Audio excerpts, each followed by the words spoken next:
皆さんこんにちは。プロサーファーの吉川ひろかです。いつも動画を見てくれている皆さんありがとうございます。今回はロングボーダーの憧れの技ノーズライディングについてお話しさせてもらいます。ノーズライディングで先端に足が届かないという方向けの動画となっています。ノーズライディングっていうのは名前の通りロングボードのノーズ先端に乗ってライディングをするという技になるんですが、ある程度ノーズライディングできるようになってくると感覚でできるようになるんですが、最初は慣れるまで本当に時間がかかります。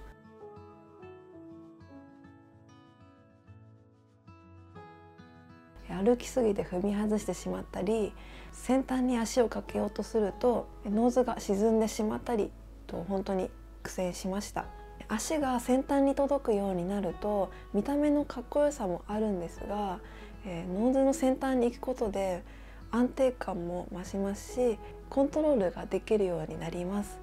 怖くてノーズの先端から 1,2 歩下がったところまでしか行けないという方もいるかもしれないんですが、実はノーズの先端に行ってしまった方がもっと安定するので、皆さんもノーズの先端まで歩いていけるように練習してみてください。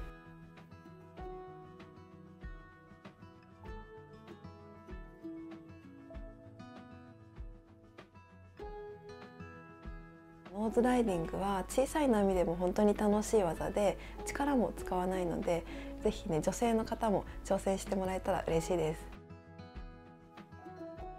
今回は4つのポイントに分けてお話しします。1つ目が歩数、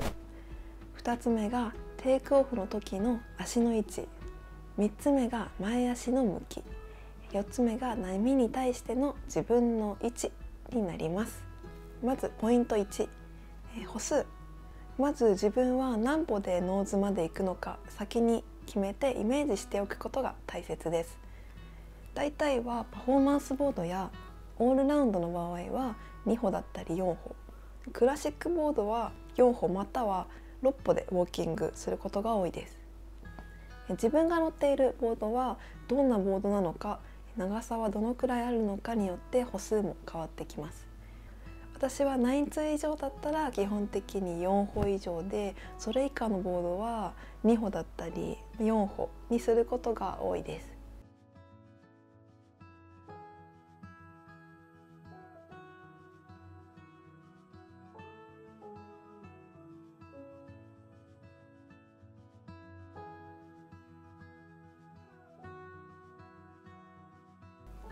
ボードの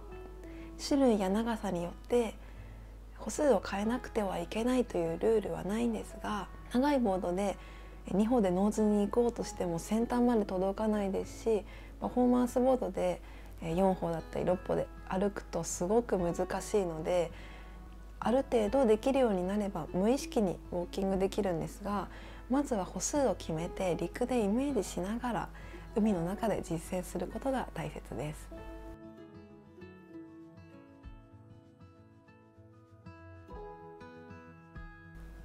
2つ目がテイクオフの時の足の位置です。先端に届かない人はテイクオフで後ろに立ちすぎている場合があります。いつもより半歩前の位置でテイクオフするとノーズライディングの先端まで行きやすくなる場合があります。3つ目のポイントが前足の向きです。ノーズライディングの最後の一歩が横になっていると先端に届きづらくなります。ノーズライディングしながらボードコントロールするにはレールを入れるのと重心移動という細かい調整になるので、最後の一歩は足の指をノーズにかけるイメージでなるべくまっすぐ出すように意識してください。基本的に波側のレールを入れてノーズライディングするんですが、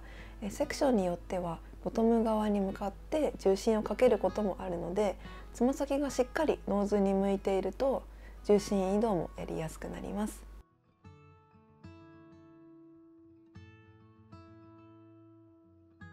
4つ目のポイントが波に対しての自分の位置。ここが一番大切なお話になるんですが、ノーズライディングの時に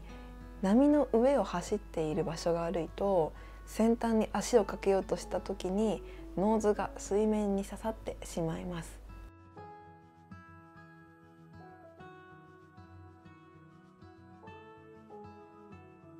基本的にパワーゾーンから離れすぎてノーズが刺さってしまうか、ボードの進行方向がボトムに向きすぎて刺さるのこの2パターンが結構多いです。パワーゾーンから離れてしまう人は歩き出すのを2秒くらい早めてもらうと、ノーズライディングの先端にいた時に水面に刺さりづらくなるかなと思います。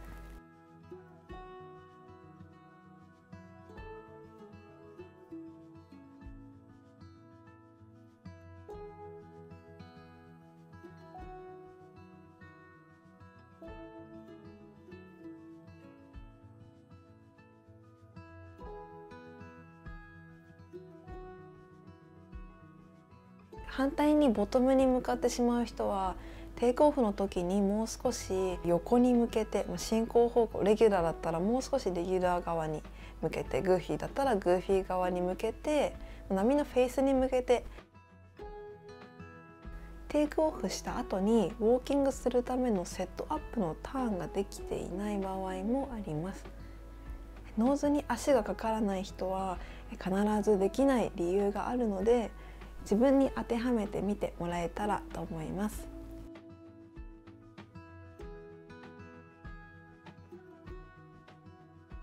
私もそうなんですが、どうしても毎回同じラインでミスをしがちです。上達するためにはミスを恐れずに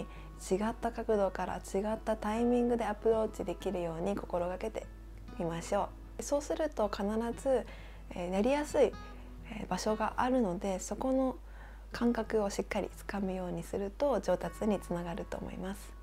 今回はですね、歩数とテイクオフの位置、足の向き、波に対してのボードの位置、この4つのポイントについてお話しさせてもらいました。ノーズライディングの成功のコツは怖がらないこと、あとは力みすぎないこと、あとはたくさんチャレンジすることです。前にもお話ししたんですが、この怖がってしまうと体のこの上半身の軸が後ろに引いてしまうと、どうしても前足っていうのは出しにくくなってしまうので、あとは力んでいるとバランスが取りづらくなってしまうので、ぜひね、怖がらないこと、力みすぎないことっていうのを心がけてやってみましょう。ボードの長さだったりボリュームがその人の体格に合っていないと、ノーズライディングは難しくなってしまう場合があります。自分のレベル、体のサイズに合ったボードを選んでノーズライディング練習してみてください。私が乗っているサーフボードについてはこの動画の概要欄に貼っておきます。この動画がいいなと思ったらぜひ高評価とチャンネル登録よろしくお願いします。最後まで見ていただきありがとうございました。ひろたんでした。